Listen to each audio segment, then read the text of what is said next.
update game Kikoran kamu, ikuti juga Kikoran Competition. Daftar sekarang juga. Semua data menurut saya dari A sampai Z beliau punya. Nah, sekarang bagaimana? Apakah beliau berani untuk mengungkap data dari A sampai Z itu?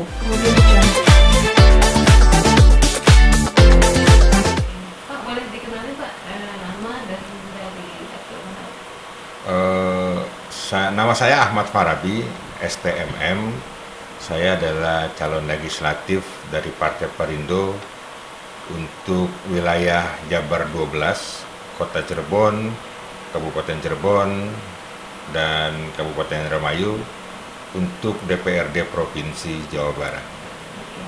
Pak, mungkin dalam waktu dekat kita akan mendengar debat capres dan cawapres lagi.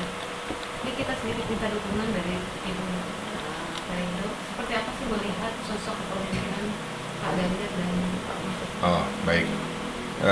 Untuk sosok dari Pak Ganjar Pranowo sendiri, saya melihat bahwa ketika zaman kami dulu muda juga kami merasa seperti kayak Pak Ganjar gitu ya. Artinya berani, kuat, merakyat. Namun sekarang ini memang pas kalau misalnya sosok Pak Ganjar itu menjadi pemimpin dari negara kita ini. Pak Ganjar itu pintar. Setahu saya orangnya sangat pintar karena pernah kita melihat tayangan beliau waktu dipanggil ke MNC TV, ke iNews TV. Jadi beliau lugas menyampaikan segala sesuatunya, beliau merakyat. Di kepemimpinan beliau pada saat lagi di DPR RI pun beliau merancang undang-undang yang cukup bagus untuk negara kita. Dan di zaman beliau menjadi gubernur Jawa Tengah pun di dalam waktu 2 periode itu beliau turun. Artinya turun ke beliau ke masyarakat itu bukan turun hanya sekedar pencitraan gitu ya, tapi memang benar-benar turun. Barang siapa yang melanggar aturan yang beliau tetapkan langsung dicopot. Artinya jabatan itu serta-merta tanpa pandang bulu dia akan mencopotnya. Artinya penegakan hukum untuk hal itu kuat sekali dari Pak Ganjar. Dari sisi Pak Mahfud sendiri, beliau juga dari awal sebagai ulama, kiai, jadi ternyata juga menjadi umaro juga, jadi pemimpin juga pada zaman waktu Presiden Abdurrahman Wahid, beliau kan dipercaya menjadi menteri-menteri dari beberapa presiden-presiden kita yang dulu ya.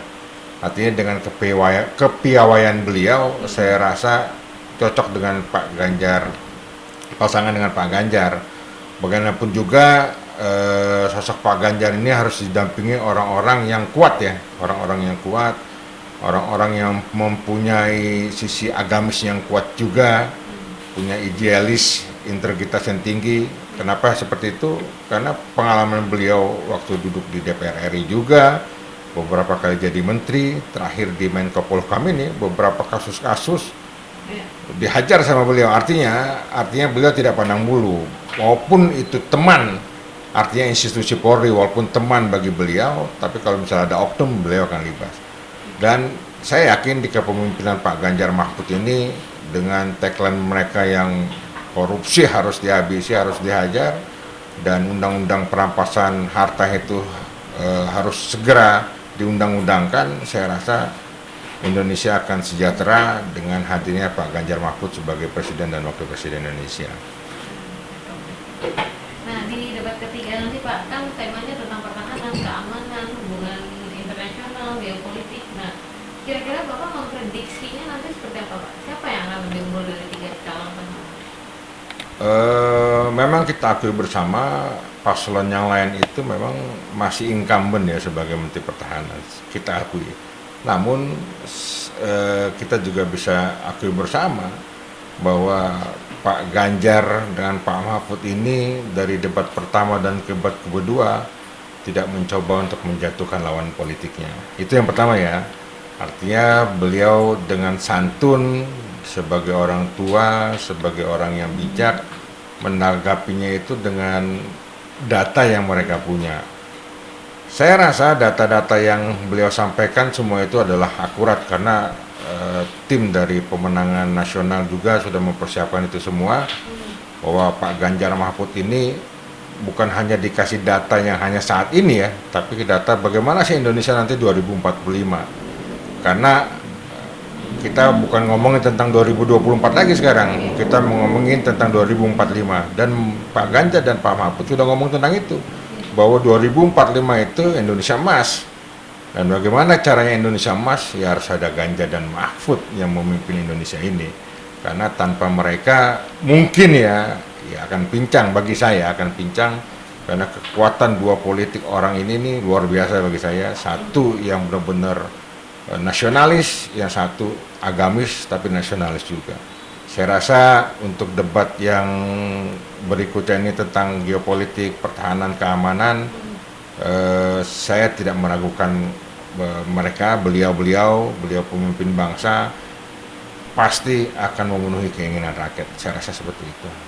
Oh, oke, baik Pak. Nah, kira-kira Pak Ganjar dan Pak Mahfud kan memang merupakan backgroundnya yang memang apa, Polhukam ya Pak, Polhukam, dan pernah duduk di eksekutif juga, legislatif juga, dan yudikatif. Kira-kira akan unggul nggak Pak dalam debat ketiga ini? Ya, kalau saya melihat dari sosok Pak Mahfud MD, beliau pernah duduk di eksekutif, berarti jabatannya menteri ya, pernah duduk di yudikatif, pernah menjadi ketua Mahkamah Konstitusi juga. Jadi memang komplit gitu ya tentang prestasi yang beliau punya. Tuhan percaya kepada beliau, jadi berbagai sisi beliau punya ya, artinya jabatan-jabatan penting strategis itu ada di tangan beliau. Nah, saya rasa dengan background beliau, terutama ya sebagai mantan pernah menjabat sebagai ketua Mahkamah Konstitusi, itu bukan orang sembarangan ya, bukan orang sembarangan yang bisa dipilih oleh, artinya oleh rakyat Indonesia, karena MK itu terpilih karena rakyat ya, bukan dipilih oleh presiden langsung. Jadi melaksanakan seleksi, rakyat menitipkan seleksi itu di tangan DPR RI. Jadi DPR RI yang memutuskan, artinya keputusan DPR itu adalah keputusan rakyat.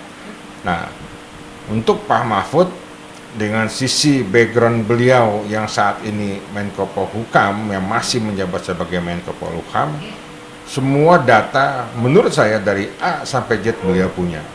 Nah, sekarang bagaimana, apakah beliau berani untuk mengungkap data dari A sampai Z itu? Nah, kita tunggu, insya Allah beliau pasti berani. Dan insya Allah beliau akan memperjuangkan bahwa data A sampai Z itu ketika dibuka, bahwa Indonesia akan bisa menjadi lebih sejahtera. Seperti itu.